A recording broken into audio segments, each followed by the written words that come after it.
खबर इस वक्त सामने आ रही है जिसके मुताबिक हरणी लेक जोन दुर्घटना मामले में पकड़े गए आरोपी विनीत कोटिया को रिमांड के लिए पेश किया गया था और कोर्ट ने आरोपी विनीत कोटिया के 7 दिन के रिमांड मंजूर किए हैं। आपको बता दें कि विनीत कोटिया की गिरफ्तारी कल पुलिस की ओर से की गई थी और आज विनीत कोटिया को कोर्ट में रिमांड के लिए पेश किया गया था। पुलिस की ओर से विनीत कोटिया के 10 दिन के रिमांड मांगे गए थे, लेकिन कोर्ट की ओर से आरोपी विनीत कोटिया के 7 दिन के रिमांड ही मंजूर किए गए हैं। हालांकि रिमांड के दौरान कई खुलासे होने की आशंकाएं जताई जा रही है। हालांकि आपको बता दें कि कोर्ट में पेशी के बाद जब विनीत कोटिया को लेकर पुलिस बाहर निकल रही थी, उसी दौरान यूथ कांग्रेस के प्रमुख कुलदीप वाघेला की ओर से आरोपी विनीत कोटिया पर स्याही फेंकी गई थी और साथ ही उसे फांसी की सजा सुनाने की मांग कुलदीप वाघेला साझा कर रहे थे। હરણી તળાવની અંદર જે દુર્ઘટના થઈ છે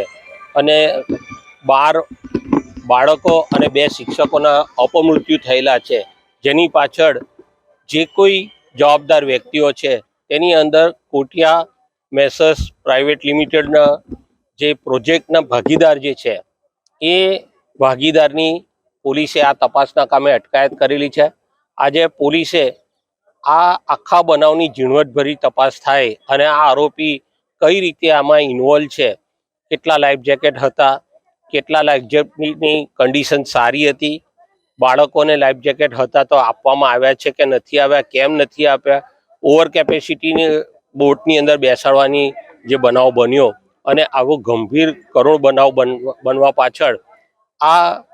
ભાગીદારોએ કોર્પોરેશનનો કોન્ટ્રાક્ટ મેળવ્યા પછીથી આ ગુનાહિત બેદરકારી જે રાખી છે એની તલપરસી તપાસ કરવા માટે પોલીસે આજે જે આરોપી પકડાયો છે વિનીત કોટિયા ને 10 દિવસના રિમાન્ડની માંગણી કરેલી હતી કોર્ટમાં। નામદાર કોર્ટ સમક્ષ રજૂ કર્યા પછીથી આ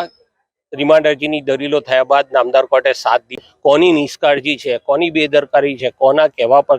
આ થયું છે, આની પાછળ કોણ કોણ ઈસમો જોડેલા છે એ તમામ માહિતી મેળવવા માટે पुलिस ने 7 દિવસના રિમાન્ડ આપવામાં આવ્યા છે। अब खबरों से लगातार अपडेट रहना हुआ आसान। BRG न्यूज आपके मोबाइल स्क्रीन पर